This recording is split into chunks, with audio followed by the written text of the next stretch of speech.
Challenge ছুড়ে দেবে। তারা চ্যালেঞ্জ নিবে যে যে কোনো প্রতিকূল অবস্থায় কিভাবে নিজেদেরকে সার্ভাইভ করানো যায়। এটা হচ্ছে যুবকরা চ্যালেঞ্জ নেওয়ার এই বয়সটার এই শক্তিটা আছে, এই তেজটা থাকে এই বয়সটার মধ্যে। আর আমরা চ্যালেঞ্জ ছুড়ে দিব, আমরা আমাদের উন্নয়ন করে আমরা বিশ্বের বুকে আমাদের চ্যালেঞ্জগুলো ছুড়ে দিব। এখন আমরা আজকে আমি দেখলাম আমাদের যে সংগঠনগুলো এখানে তারা বিভিন্নভাবে তাদেরকে সহায়তা করা হচ্ছে, তাদের যে কর্মকাণ্ডগুলো দেখলাম আমরা মনে করি যে এই কর্মকাণ্ডগুলো আমরা অতীতেও দেখে এসেছি, যে সেই নকশিকাঁথা বা হাঁস পালন, মুরগি পালন, কিন্তু আমাদের এখন এই যে পরিসরটা, এই পরিসরটা একটু পরিবর্তন করতে হবে। আমরা যুগের সাথে পৃথিবীতে প্রতিদিন অনেক পরিবর্তন হচ্ছে। আমি আমার যুব সম্প্রদায়ের কাছে এটি অনুরোধ করব যে আপনারা আগামী দিনে আপনাদের এই কর্ম পরিকল্পনায় আরো নতুনত্ব নিয়ে আসতে হবে। এই চেঞ্জটা কে করবে? নতুনত্ব একটা কে আনবে? এই যুবকরা আনবে। কিন্তু এই নতুনত্বটা আপনাদের মধ্যে থেকে আসতে হবে। আমরা যদি নতুনত্ব না আনতে পারি, পৃথিবী তখন যেভাবে এগিয়ে যাবে, কিন্তু আমরা যদি সেই পুরনো ধাঁচেই থাকি তাহলে আসলে আমরা পৃথিবীর সাথে তাল মেলাতে পারবো না। আমাদের মতো একটি দেশও যে যুবকদের জন্য এইভাবে তাদের আত্মকর্মসংস্থান সৃষ্টির লক্ষ্যে যেভাবে সরকার আপনাদেরকে সহায়তা করছে, আমি মনে করি যে এই সহায়তাটা যদিও খুব অ্যামাউন্টটা খুব বড় না, কিন্তু এটা আপনার জন্য, যেহেতু সরকার আপনার পাশে আছে, এটি অবশ্যই একটা বড় ইন্সপাইরেশন।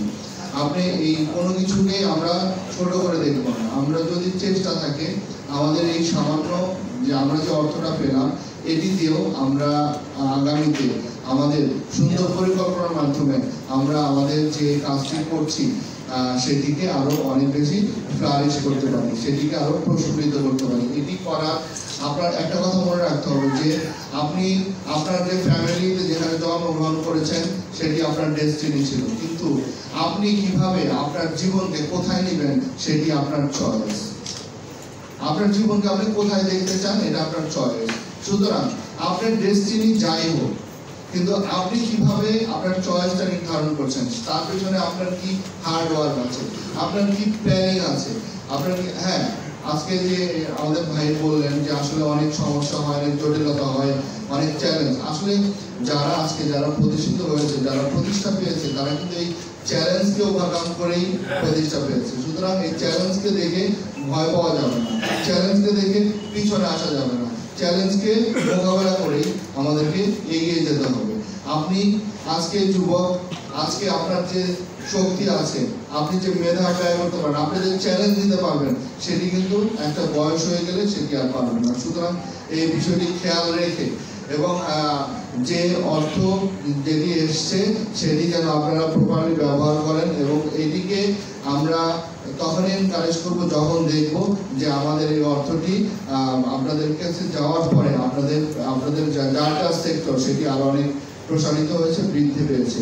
এবং আমরা এখন যুব সমাজকে নিয়ে যে থ্রেডটার মধ্যে আছি, আসলে আমি একটু আগে জেলখানায় গিয়েছিলাম, জেলখানা থেকে ভিজিট করে যখন আসি তখন আসলে মানসিকভাবে বিভিন্ন ইস্যু যখন তাদের কথা শুনি তখন আসলে খুব খারাপ লাগে। বিশেষ করে এই মাদকের আসামি, এই মাদকের যে ইস্যুটা আসে, যে এই যুব সমাজের জন্য একটা ভয়ঙ্কর একটা কাল হয়ে দাঁড়িয়েছে মাদক। তা আমরা যদি আমাদের এই কর্মচাঞ্চল্য আমাদের মধ্যে থাকে, যত বেশি প্রসারিত হবে তত আমরা এই মাদককে দূরে ঠেলে দিতে পারবো। আমরা এই মাদককে দূরে ঠেলে দিতে চাই। আজকে আপনারা যারা এই সংগঠন করছেন, আমি মনে করি যে এটি হয়তো আপনার বিগিনিং, হয়তো শুরু, কিন্তু এটি তখনই যখন এর প্রসার ঘটবে, আপনি যখন আরো 10 জন যুবককে আপনার সাথে নিয়ে এসে কাজে লাগাতে পারবেন, তখন মনে করব যে আপনার যে আসলে যে উদ্দেশ্যে আপনি করেছিলেন, আমরা আপনাদেরকে নিয়ে যে স্বপ্ন দেখি সেই স্বপ্নগুলো বাস্তবায়ন হচ্ছে। তো আমরা আমাদের যুব সমাজের উপর আমাদের অনেক আস্থা। আমরা জানি যে এটি তাদের সেই যোগ্যতা আছে, সেই যোগ্যতার ফলে তারা আগে অতীতে যেভাবে কাজ করেছে সমাজের জন্য, দেশের অর্থনীতির জন্য, আগামীতে তাদের এই প্রসারিত দোয়ার আরো অনেক বাড়বে এবং রাষ্ট্রের অর্থনীতিতে এবং আমাদের সমাজ গঠনে আমাদের এই যুব সমাজ গুরুত্বপূর্ণ। শুধু এটি আজকে মাথায় রাখলে চলবে না যে